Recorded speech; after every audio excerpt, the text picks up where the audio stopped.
వృశ్చికం వారికి కనుక చూసుకున్నట్లయితే ప్రధానంగా మీకు అష్టమ స్థానంలో గురువు వక్రత్యాగం అవుతుంది. ఇప్పుడు ప్రజెంట్ మీకు అష్టమంలో ఉన్నాడు. ఆయన ఎప్పుడైతే వక్రత్యాగం అవుతుందో మార్చి 11వ తేదీ నుంచి ఆ గురువు అక్కడ జూన్ 2వ తేదీ వరకు ఉంటాడు. జూన్ 2 తర్వాత భాగ్యస్థానంలోకి వస్తాడు. ఈ లగ్నానికి శుభుడే.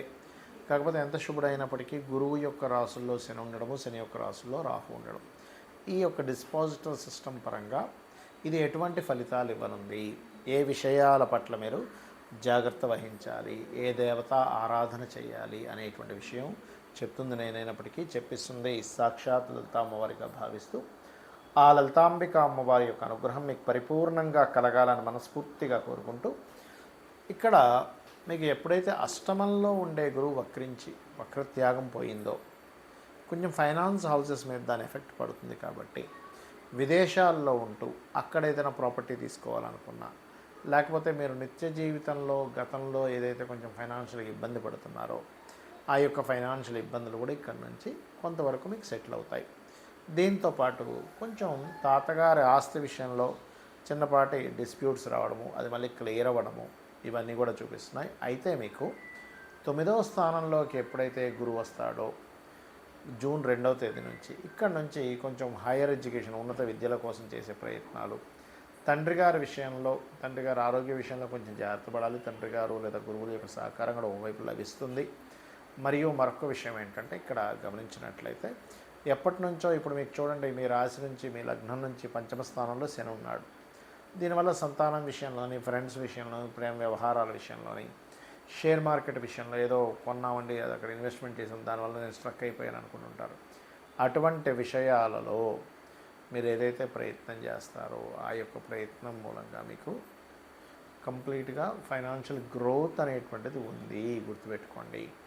అలాగే మరొక విషయం ఏంటంటే ఇక్కడ ఈ భాగ్యస్థానంలోకి గురువు వస్తున్నందుకు జూన్ 2వ తేదీ నుంచి ఉన్నత విద్యల కోసం చేసే ప్రయత్నాలు ఫలించడము, మరియు బ్యాంక్ నుంచి ఓడీస్ కోసం ప్రయత్నం చేస్తా ఓడీస్ కొంతవరకు రావడము, సంతానం కోసం చేసే ప్రయత్నాలు ఫలించడం, ఏదైనా పుణ్యక్షేత్రానికి వెళ్ళడం వల్ల 9వ స్థానంలో గురువు ఉన్నందుకు పుణ్యక్షేత్ర దర్శనాల మూలంగా కూడా మీకు ఫలితం రావడం అనేటువంటిది చాలా స్పష్టంగా చూపిస్తుంది. ఇక మీరు రెగ్యులర్గా కాలభైరవుడి యొక్క అష్టకం చదువుకోండి.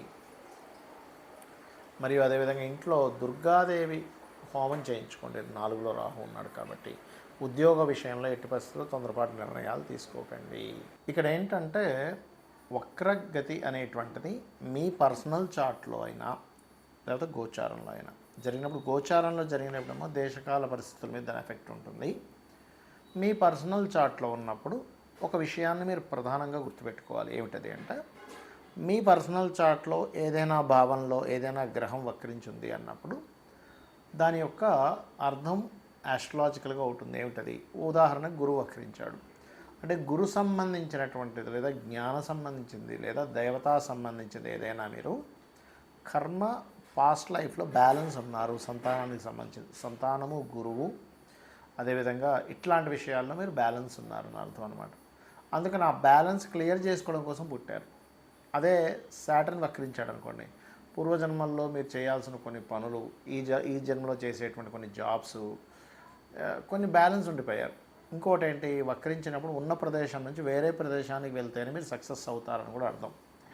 అదేవిధంగా బుధుడు అనుకోండి వక్రించాడు, వాళ్ళలో సర్వసాధారణంగా కొంచెం హ్యూమరస్ ఎక్కువగా ఉంటుంది, కొంచెం ఎటకారంగా మాట్లాడడం, కొంచెం డిఫరెంట్గా మాట్లాడడం, ఇవి కాకపోతే వీళ్ళు ఈ రకంగా మాట్లాడడం వల్ల అవతల వాళ్ళకి హాస్యంగా ఉంటుంది. కానీ కొన్నిసార్లు అవతలి వాళ్ళు ఈ మాటల వల్ల అనవసరంగా నొచ్చుకుంటారు కూడా. కాబట్టి ఈ విషయంలో జాగ్రత్తగా ఉండాలి. కొంచెం విద్యా సంబంధించినటువంటి విషయంలో కూడా ఇక్కడ ఏంటంటే కొంత మార్పులు ఇవన్నీ కూడా చూపిస్తుంటాయి బుధుడు వల్ల. అండ్ అలాగే ఇక్కడ మరొక విషయం ఏంటంటే శుక్రుడు వక్రించాడు అనుకోండి, అంటే జీవిత భాగస్వామి లేదా వివాహ సంబంధించిన విషయాలు మిస్ అవ్వడం, లేదా మీ యొక్క జీవితంలో లేడీస్ ఎవరైతే ఉంటారో వాళ్ళ వల్ల కొన్ని విషయాలు మిస్ అవ్వడం లేదా వాళ్ళు మిస్ అవ్వడం అనేది జరుగుతుంటుందని మీరు అర్థం చేసుకోవాలి. అదేవిధంగా రాహుకేతువులు ఎప్పుడైతే వక్రించే ఉంటారు, రవిచంద్రులు అయితే ఎప్పుడు వక్రగతిలోకి వెళ్ళరు.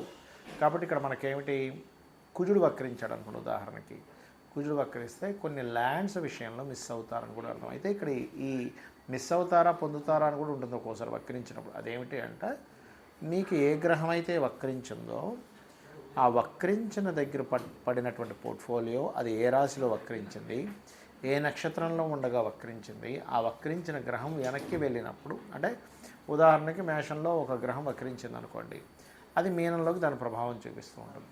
అలా ఒక్కొక్కసారి వృషభంలోకి వెళ్ళిపోయిన గ్రహం మేషంలోకి వక్రించుకుంటూ వస్తుంది. అప్పుడు దాన్ని మీరు మీనంలోకి వెళ్తున్నట్టుగా తీసుకోకూడదు, మేషంలో ఉన్నట్టుగా తీసుకోవాలి. ఇది ప్రధానంగా మీరు చూసుకోవాలి, గుర్తుపెట్టుకోండి. అలాగే మరొక విషయం ఏంటంటే ఇక్కడ చూసుకున్నట్లయితే ప్రధానంగా ఈ వక్రగతి సంబంధించినటువంటి విషయంలో ఈ జాగ్రత్తలు తీసుకుంటూ ఇక్కడ కొన్ని వక్రగతుల వల్ల మంచి కూడా జరుగుతుంది. ఎప్పుడు ఆ వక్రించిన గ్రహం యొక్క వెనక రాశుల్లో శుభగ్రహాలు ఉన్నప్పుడు మంచి కూడా జరుగుతుంది. అయితే ఈసారి ఈ సంవత్సరానికి గురువు అధిపతి రాజయ్యాడు కాబట్టి, మంత్రి కుజుడయ్యాడు కాబట్టి, ఈ వక్రత్యాగము వలన మరింత ఈ యుద్ధ సంబంధించినవి మరింత పెరుగుతాయి, విపరీతంగా పెరుగుతాయి అన్నమాట. అసలు మనం ఊహించలేము, బాబా ఏమిటి అసలు ఇంత విపరీతంగా పెరుగుతున్నాయని. షేర్ మార్కెట్ క్రాషెస్ అవ్వడము, లేకపోతే మనకి ఈ హిందూ సంబంధించిన దాంట్లో ఉండే వాళ్ళకి అసలు ఎక్కువ గొడవలు పెట్టుకోవడము, అండ్ అదేవిధంగా ఈ ముఖ్యంగా వక్రగతి తొలగినందుకు కాస్త ఈ యుద్ధంలో విమానాల యొక్క సంఖ్య విపరీతంగా నష్టపోవడం ప్రతి దేశము. ముఖ్యంగా అది కాకుండా రాబోయేది కూడా పరాభవనామ సంవత్సరం కాబట్టి ఎక్కువ దేశాలు వాళ్ళ సంపదలను ఈ రూపంగా పోగొట్టుకుని పరాభవం పొందుతూ ఉంటారు అనేటువంటిది కూడా పర్ఫెక్ట్గా ఇక్కడ మనకు చూపిస్తుంది. కాబట్టి వీలైనంత మట్టుకు నేను చెప్పే సజెషన్స్ ఏమిటి అంటే, కొన్ని ఆన్లైన్తో సంబంధం లేకుండా ఉండే యాప్స్ ఉంటాయి, డైరెక్షన్ చూపించేవనుకోండి, లేకపోతే ఎటువంటి పరిస్థితులు ఎలా ఉండాలనేటువంటివి కొన్ని యాప్స్ ఉంటాయి. అటువంటి యాప్స్ ఒకటి, ఇంట్లో కనీసం నెల రోజులకి సరిపోయే అంత ధనాన్ని, ఉప్పుల్ని పప్పుల్ని జాగ్రత్త చేసి పెట్టుకోండి. అదేవిధంగా కాస్త కార్లో కూడా కాస్త ఎప్పుడు కూడా కొంత ఫ్యూల్ ఉండేలా చూసుకోండి. ఎందుకంటే ఫ్యూల్కి కొంచెం ఈ ప్రైజెస్లో కూడా కొంచెం అప్ అండ్ డౌన్స్ కూడా బాగా పెరుగుతాయి గురువు వక్రగతి పోయినప్పటి నుంచి. ఈ బంగారం కానీ ఇట్లాంటి కొన్ని లోహాల యొక్క ఇది పెరగడం, అదేవిధంగా ఈ సంవత్సరం బుధుడు యొక్క రాశుల్లో గురువు వక్రత్యాగంతో ఈ యొక్క సంవత్సరం ప్రారంభమవుతుంది కాబట్టి జన నష్టం అధికంగా ఉండడం యుద్ధాల వల్ల, పప్పుల రేట్లు విపరీతంగా పెరగడం జరుగుతాయి. కాబట్టి ఇవన్నిటిని పర్ఫెక్ట్గా ప్లాన్ చేసుకోండి. వీలైనంత మటుకు చండీ పారాయణం చేయడము, చండీ వినడము, అలాగే మీరు వీలైనంత మటుకు విష్ణు సహస్రనామాలు వినడం. ఈ మిథునంలో అందరికీ కూడా, అంటే మనకి మీ జాతకం ఉన్నా లేకపోయినా కూడా జూన్ వరకు ఎవరితోనైనా మీరు మాట్లాడేటప్పుడు, ఎవరితోనైనా ఏదైనా కమ్యూనికేట్ చేసేటప్పుడు, అగ్రిమెంట్స్ రాసుకునేటప్పుడు, పత్రాలకు సంబంధించింది ఏదైనా చేసేటప్పుడు కాస్త జాగ్రత్తగా ఉండండి. అంటే ఒక్కొక్కసారి మనకు తెలియకుండానే డాక్యుమెంట్స్ సరిగా లేకపోవడము, ఆ రకంగా ఇబ్బందులు పడడం, ఇవన్నీ కూడా మీకు కనబడుతున్నాయి. కాబట్టి ఈ యొక్క విషయంలో జాగ్రత్తగా ఉండండి. మీ లగ్నం నుంచి పంచమాధిపతి ఎవరవుతారో, లగ్నం నుంచి, రాశి నుంచి కాదు, లగ్నం తెలియని వారు రాశి నుంచి చూసుకోండి. ఆ పంచమాధిపతి యొక్క ఆ అధిష్టాన దేవత ఆరాధన చేయండి. అంటే ఉదాహరణకి రవి అయ్యాడు, లేదా రవి పంచమంలో ఉన్నా పంచమాధిపతి అయినా సూర్యుడిని ఆరాధించడం. చంద్రుడు ఉన్నాడు, అప్పుడేంటి రాజరాజేశ్వరి అమ్మవారిని. కుజుడు ఉన్నాడు, సుబ్రహ్మణ్యేశ్వర స్వామిని. బుధుడయ్యాడు, విష్ణువుని. గురువయ్యాడు, దత్తాత్రేయుడిని. శుక్రుడయ్యాడు, అమ్మవారిని. శని అయ్యాడు ఉదాహరణకి, అప్పుడు శివుడిని లేదా ఆంజనేయ స్వామిని, లక్ష్మీనరసింహ స్వామిని కూడా చేసుకోవచ్చు. రాహుకేతువులు కనున్నట్లయితే రాహు ఉన్నాడు పంచమంలో, అప్పుడు దుర్గాదేవిని, కేతువు ఉంటే గణపతిని. ఈ రకంగా చేయడం వల్ల ఏమవుతుందంటే ఇప్పుడు ఉండేటువంటి పరిస్థితులు బాగోలేవు కాబట్టి మీరు అనవసరంగా ఘర్షణలో ఇరుక్కోవడం కానీ, లేకపోతే మనకు చూడండి ఇండియన్సే రకరకాల దేశాల్లో ఉన్నారు, ఆ యొక్క దేశాలలో మీరు అనవసరంగా వెళ్ళి అక్కడ స్ట్రక్ అవ్వడం కానీ, అక్కడ పడేటువంటి బాంబులు అనుకోండి. ఇప్పుడు చూడండి చాలామంది పాపం దుబాయ్ అట్లాంటి కంట్రీస్కి వెళ్ళి అక్కడ భయపడుతూ ఉన్నారు, బిక్కు అనుకుంటూ ఉన్నారు. అటువంటి ప్రదేశాల్లో ఉండేటువంటి వారు కూడా ఎటువంటి ఇబ్బంది కలగకుండా ఉంటుంది. ముఖ్యంగా ఈ పంచమాధిపతి యొక్క అధిష్టాన దేవతను కనుక మీరు చేసుకున్నట్లయితే. శ్రీమాత్రే నమః.